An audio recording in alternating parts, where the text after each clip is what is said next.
Wait, Richard? I thought you were in Montreal. Is it recording? Yes.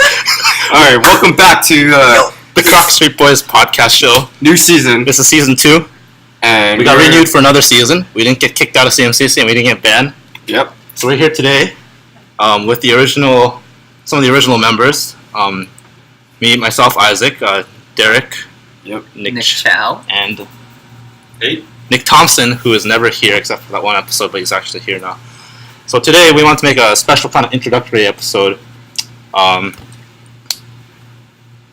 of just talking about first year. We kind of already talked about that, but this is more so, I guess, our own opinions on what we wish we would have known when we were back in first year.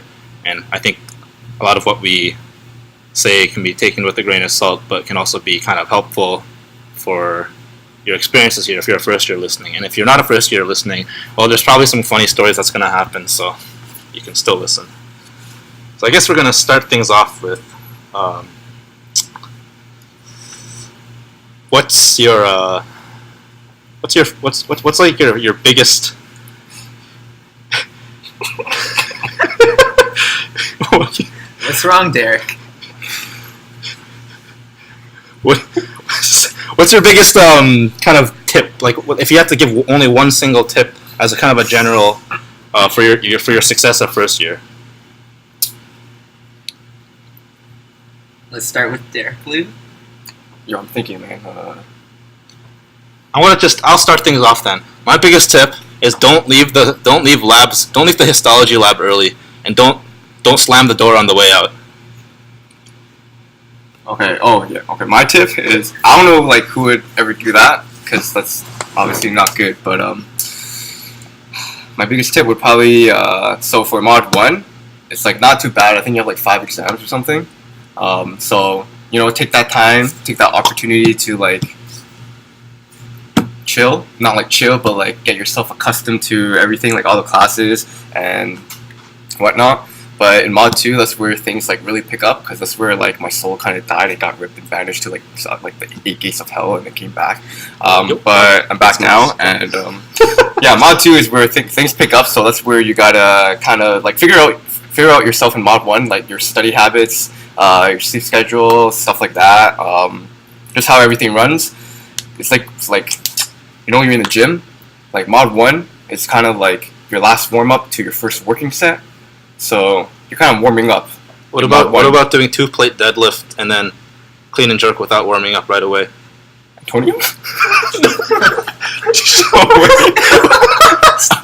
Okay, no, you're warming up. You walk on the treadmill. You got the blood flow going. You did your mobility. You did your stability. You did all that stuff, and then you're warming up to your actual movement.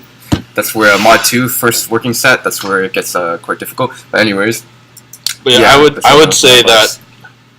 I think doing well in the first 2 mods really helps kind of lessen the burden on the last 2 mods, because the way that the courses are structured, other than anatomy, I think every single course either runs the entire year, most of them run the entire year. So you need a 60 to pass, so you want to do as well as you can, obviously, but if you can go into mod 3 or mod 4 and you already have a 50 or a 60 as a total mark, not as your average mark, then that means that almost no matter what you pass, right? And then it's not that you want to just do the bare minimum, but it just kind of lessens the burden. Yeah, no stress. If you're going in with a 20 on a 50% exam, and you need at least 80 to pass, and it's it gets kind of stressful, especially when you're juggling different courses. But if you do really well in mod 1 and mod 2, I found it just makes the rest of the year so much less stressful. And obviously there's exceptions, histology only runs the first 2 mods, but anatomy runs in the first 2 mods, and it separates into a different course, so you have to start again for mod 3 and mod 4.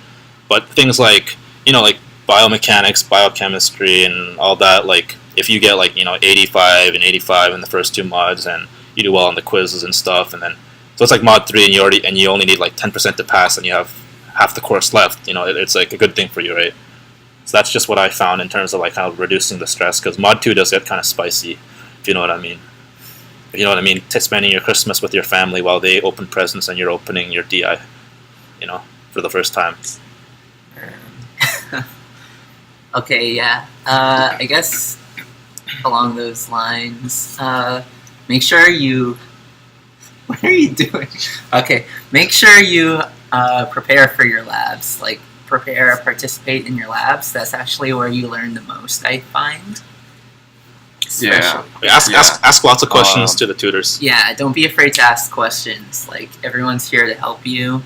Yeah, don't be afraid to like hog the tutors. I mean, like share it. Like everyone should have a good time with each tutor, like equally. But there's 100 people in the lab, but there's gonna be like 7 or 8 tutors, maybe sometimes less.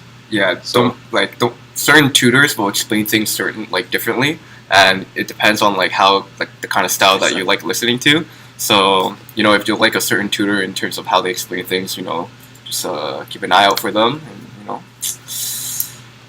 I think that even though you get taught all the information in lectures, a lot of like the confusing stuff really gets explained in the lab if you're there for the explanation. Yeah, for sure. And the demonstration. That's you heard nothing there. Yeah, definitely don't skip labs. I don't think it's ever worth, like, unless you got something going on, like. Yeah, I agree. Definitely don't skip anatomy labs because that's obviously how you're going to be tested with the cadavers. Oh yeah. Whenever you do like dry bone labs, make sure to kind of like get your hands on it so that you can like orient yourself and not just like look at it and have someone else hold it like all the time. I think on that topic, I think we're kind of jumping around, but on that topic, I think that sometimes the fear level is a little overblown on like what to expect. I feel like for the most part, what the heck are you doing? Man, what are you doing? For the most part, I thought that we just got abandoned. Oh, never mind. For the most part, I thought that most of the questions on like things like anatomy and histology were like fair in that if you actually studied like. So here's the thing. Well, this is mostly pertaining to anatomy, but I feel like you get pushed to learn and study a lot more than you need to. But if you don't, then you'll do bad. If that makes sense. Like, I agree.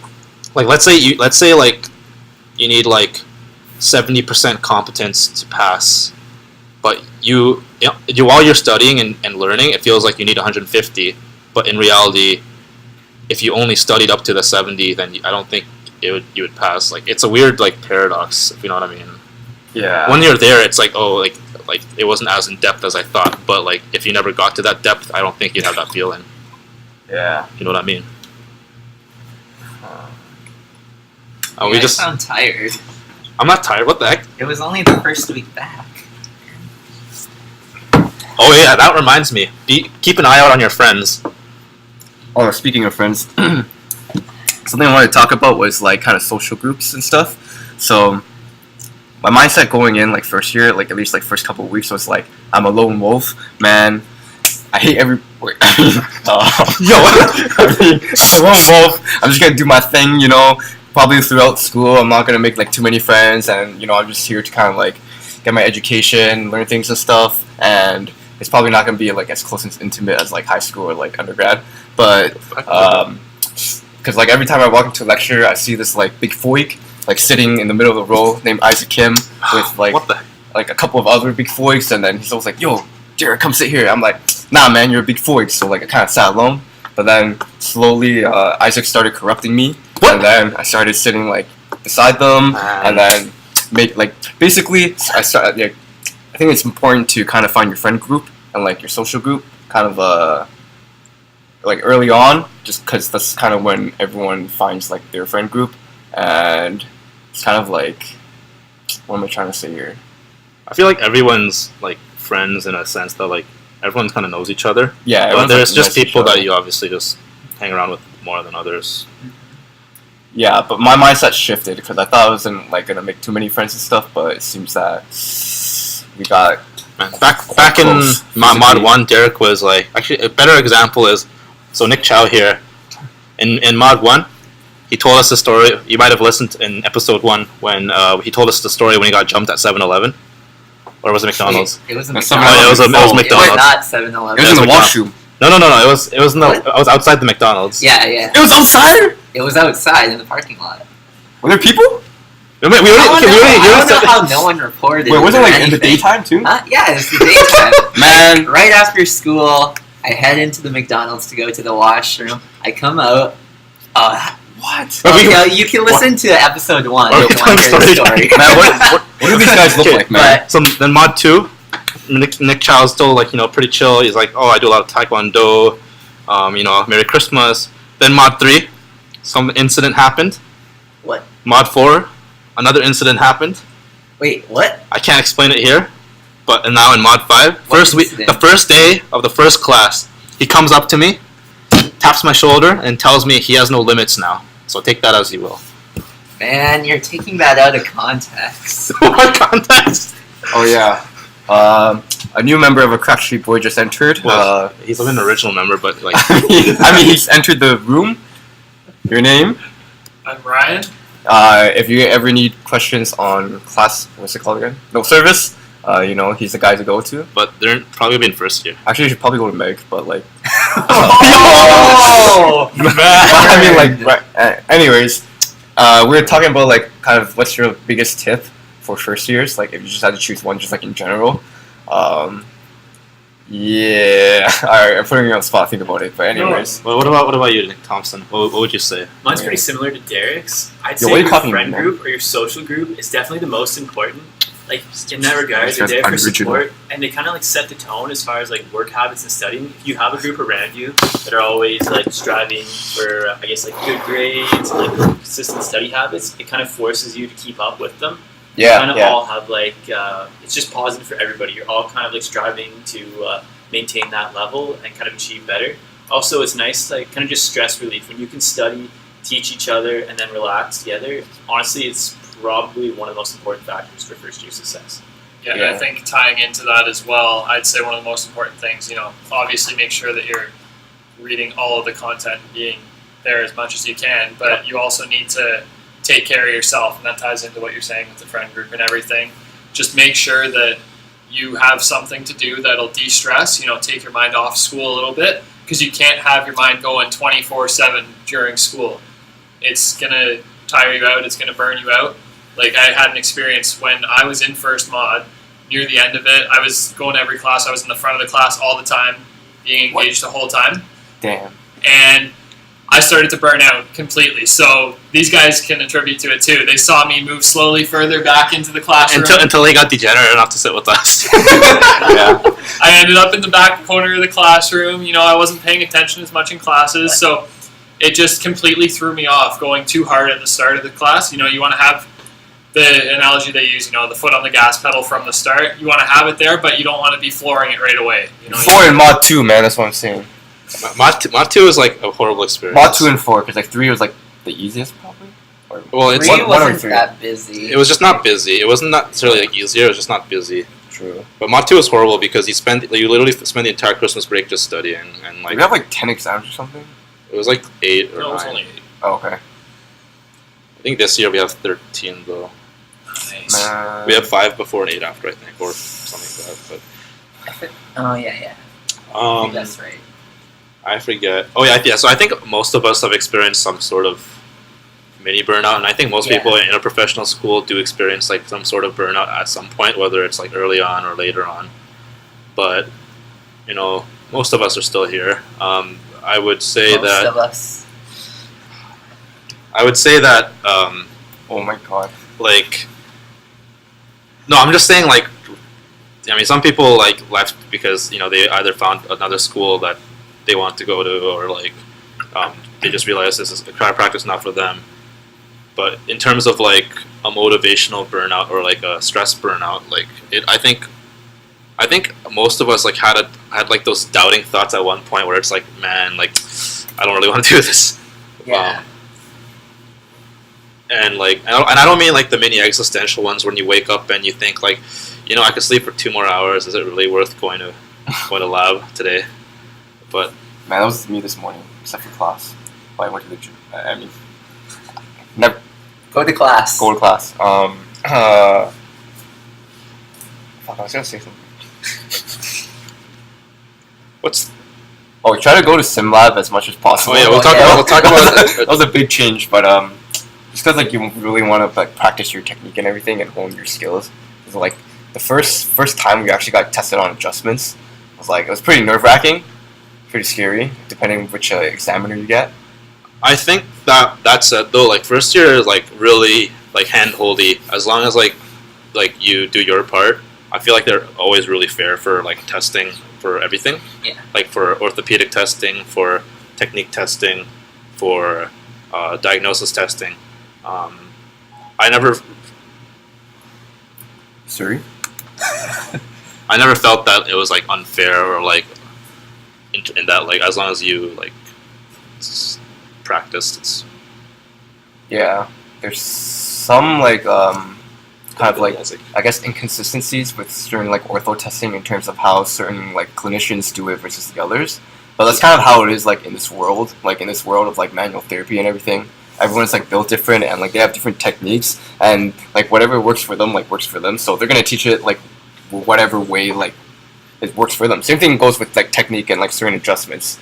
But yeah, SimLab is if first years don't know about SimLab, it's ran by Dr. Starmer. CCO president. CCO president. Okay. A little round of applause. Okay. But yeah, usually it's open throughout the day, like not all the time, but like usually throughout the day. And you can just walk in, sign in, and then just practice like adjustments or whatever. Bring like make sure to bring like a friend or two. I think Make sure you have something to practice on. yeah, like I don't remember like you start adjusting people really early on. I think second like or third week of September, I'm pretty sure. yeah, because you do like a lab with Dr. Starmer and then like you do mannequin stuff for a bit and then eventually like really soon like in September for sure you start adjusting each other. And I think the best thing about Sim Lab was not just that like you get to practice on each other, because you can do that in technique class too, but it's a little more freestyle, so like you can pick what you want to practice, but also there's usually upper years there, and it's always good to like donate yourself. Like upper years and other people. I don't know what you meant by that, but Like donate your. What do you mean donate yourself? We don't have enough we don't have enough people to adjust. Oh, okay, Your back can only be cracked so many times, man. Yeah, unless you have like a L5S1 discernation and you can't let other people adjust you and you kind of feel bad. And then, anyways, yeah. Man. The benefit of that, you get like upper years help and like Dr. Starmer or like other like people are in there to like help. So. Oh yeah, well I mean by default there has to be a licensed DC in Ontario. I think that works at CMCC. Yes. For you to actually adjust someone. So most of the time there's going to be like Dr. Starmer or another clinician or another tutor or like a resident, and then they always have like tidbits of information and like can help you out with your adjustment. I think even more so than technique class, I think those like random like trips to the sim lab help you more for your growth in your manual therapy. Yeah, I would agree, because like you kind of learn it for the first time in tech class, but you have to finally like hone your skills and see what works for you and like extra practice outside of tech class. So. And yeah, it's good. I mean, it's always good to, since your lockers are like right there, it's always good to see if it's open, like, because it only takes a few minutes to adjust somebody, or a few seconds even. And I mean, there's peak times, like if it's after class, literally everyone's going to be there. But if you go at a random time, usually it's pretty empty. But what else can we talk about? What other class? Oh, make sure you do really well in histology for the first and second and third mod. Wait, what? Make sure you do really well in histology in the first mod, because second mod is quite difficult. I mean the classes start to pick up a lot more, and you just get more content in histology there in the second mod. So the second mod exam feels a lot tougher because everything is ramping up. Like you start radiology and you've got more classes as well. Oh yeah. So the problem with second mod I felt was, you get introduced to some courses that are kind of harder, and embryology kind of. Also, like, I know we're making everything sound like it's insanely difficult and like it's like impossible, but like Nah, it's not that hard, it's man. Not, it's not too bad. It's hard, but like you're gonna make it, man. Yeah. What if a female's watching? You're gonna make it, girl. What about? Yo, what was the They're awkward not silence? watching. They're listening. Though. Oh yeah, they're listening. Man. What the heck? What are you doing, Derek? What? Richard? Richard's in Montreal right now. So I guess regarding like certain courses, like I guess we can give some like quick tips on like Each course. on each course, like a quick rundown. So we went through anatomy and his. Well, rundown. for anatomy, what would you say was the hardest mod? Hardest mod. I say the head. Okay, we had the couch. The head wasn't that bad. I- Mod 4 is probably the hardest. I thought Spend the time in the lab, like take time to understand It's different. how it looks on the cadavers, because it's one thing to see a diagram in a textbook or to like draw it out. It's another when you're under stress. I- you have to pick between 20 different the nerves. bone Put lab. the time in, and you shouldn't struggle. Yo, Nick Thompson says that, but like. Never mind. What? No, Nick Thompson like. Oh yeah, another tip is like outside of lab to like schedule extra like lab hours like with you and a group of friends to like come into lab and actually look at the cadavers on your own time. But we usually do it, and Nick Thompson's not there, but he always like does like really well in the cadaver lab somehow. And then, but like even though he doesn't come to like that much for extra practice, so like I'm like always amazed. But anyways, yeah, good advice. Yeah, I think. But yeah, again, I think the other thing about the anatomy is that like, I think you get taught a depth that's much more than you need for the exam. But if you don't learn it to that depth, then you can't do good on Yo, the you already exam. said that, man. Yeah, I'm Yeah. just We're being repeating a that dead point. horse. Man, I'm just repeating the. Man, wait, dude, don't touch me! Stop! Yo! But no consent. another thing, like I think upper years told us too, is like to not underestimate the dry lab part. And I think I still underestimated it. I legitimately think my mark discrepancy for mod 4 for dry and wet lab was like literally 40%. And like, so dry lab is like the portion with like bones and it's just bones, right? Pictures, Bones and diagrams. pictures, diagrams. Yeah. And wet lab, Clinical cases. yeah, it's the one where you're in the like cadaver lab and looking at the cadavers and the bodies. Just to be clear. Oh yeah, I think one thing that not many people maybe experience is like those exams are buzzer style, ringers. bell ringers. Oh yeah. Yeah. So you have like a minute and 5 seconds. 5 seconds to like walk to the next station, but like a minute to answer the question basically. And then it's like it's pretty nerve wracking because everyone's like waiting for like the password to like get in the exam, and then it's like okay ready, and then you hear this like robotic woman like doo-doo-doo-doo, begin exam. Yo, that was perfect. And then it's like and then it's like silent for the next like 40 minutes or 35 minutes or whatever, and it's just like whew. And Change it's like- station. Yeah, it's like man, always gonna remember that voice. I actually got triggered. Like my heart rate just like increased.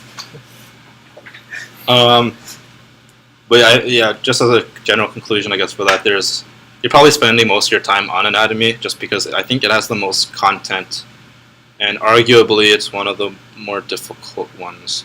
Yeah, have your priorities straight on certain courses. Yeah, Anatomy, histology, radiology. those 3 are the toughest 3 for sure. Yeah. Yeah. It's not to say that the other ones are necessarily like easier or less important. It's just like in terms of amount of content and like the way they ask the questions. Those 3 are probably the ones that you'll spend the most time on. Yeah. Maybe there's sometimes bullshit. What? I guess histology. Histology tips. Yeah, Ryan? I don't even know, man. No? Hey, just look through the slides. Yeah, like, Dr. Sovak puts I think everything that you need on the slides. yeah. I totally thought you meant the slides as in the slide boxes, because those are really important too. Like that's a lot of your marks. You're going to be looking at different slides of different types of cells. So make sure that you go over those multiple times, because that's going to be a lot of at least your first mod exam. And don't look through like the exact same slide over and over. Try to find like different slides of the same. Same style. Oh. Yeah. I would also compress the pictures 100 times, because I don't know what I think ExamSoft just decreases the quality of the photos. So what might be a clear cell on as a JPEG. When it goes on ExamSoft, you're looking at 4 pixels sometimes, and you don't know what it is. But Alright. What? radiology. Come to the radiology labs. Yeah. Actually, There's- something that really helped me because I was really struggling with radiology was actually preparing for the radiology lab. Yeah. Just like do lectures and stuff because like they kind of run in like order, like kind of like I think lectures like It 1 or 2 lags weeks. behind. Yeah. Wait, lab lags behind 1 or 2 weeks, but so you have the info and stuff to review. And then participate, like I Yeah. said earlier. Like, they're going to give you some cases, and then if you participate, that's where you're going to learn. It's one of those things. I felt it's the one subject where it's like, I felt such slow progression, and then one day you kind of just see something, and then you kind of understand it. But like until you get there, you don't really see it. Man, what did Bane said? He was like something. I'm in the darkness. Oh no, you said Something in the I was darkness. molded. No, I was born in the darkness. Yeah. Molded by it. So that's what's gonna happen to you in radiology. I didn't see the light of day until I was almost a man, I think. Because like the lights are off, so the darkness is gonna consume you. But I would say go to lecture 2. Like, it's kind of hard because usually it's like 8 a.m. and then it's always dark in the room you're sleepy. and you're sleepy. You fall asleep like Chop. oh no. And that was the one time. One time. 1 time a week, maybe. Only one time a day. Time of day. Yo, One- God, don't exaggerate. Wait, no, actually, that's not an exaggeration. It's probably like an underestimate. We probably have like 300 pictures of you like with your mouth open, like sleeping in lecture. I think you fell asleep on the first class this week. No, I see. No, the second day. you Come fell asleep. on. We made a bet. So the person who falls asleep has to drop out. Hey, no, that was not the bet. Nick Chow messages me at 12 a.m. the night before. Hey, did anyone fall asleep today? And I said no, but we're just waiting for you to fall asleep. He tells me, man, that's not gonna happen. 8 hours later in class, I see him asleep. Man. For the exams, the radiology exams are like different than the other ones because it's like mostly multiple choice, and then there's case studies that are written. Yeah. I think it's like 3 cases or 2 or 3. Yeah. The cases are like sometimes somewhat tough, but like it's easy in a sense to get marks if you just know the process of writing it. ABCs, alignment, Bone. Cartilage. Cartilage. yeah. Soft tissue. Yeah, that's Just what it is. testing you know? Yeah. Yeah. But yeah, that's not a tough one. I think everything else, like in terms of like specifics, you just do your own thing and study. Oh, I think we should also talk about like HPDs Oh, because like everyone was like didn't know what to expect for that. oh yeah. Well, that's not for a while. Yeah, that Yeah. doesn't come till. Oh, you guys want to at talk least about like another episode? Oh yeah, true. We can do that in another episode. Stay tuned. They almost dropped the laptop. Let's see. Do we have any? I guess now that we're done the academic portion. Well, those are the big 3. But anyways. Feels. Oh yo. Oh yeah, another thing about like, I would say like, just take advantage of the resources available. Because I don't know where everyone came from for undergrad, but a lot of the undergrads are just huge, right? And then the ratio of like professors and stuff and tutors to students are usually big, but at CMCC it's like it's somewhat of a smaller ratio, so you actually have a lot more chance to use resources as like professors and tutors and stuff. So maybe it's useful. Feels like we're getting a bit repetitive now. Whatever. Sounds like Richard. I ain't getting paid for nothing. You got new shoes, Nick Chow? Oh yeah, I said that last time. Yo, what the heck? Fresh kicks. Guess we'll tell some. Running club? It's time for some stories. Shout out to Chantel. It's time for some stories. I don't got no stories. Let's take a break first. We'll take a quick break.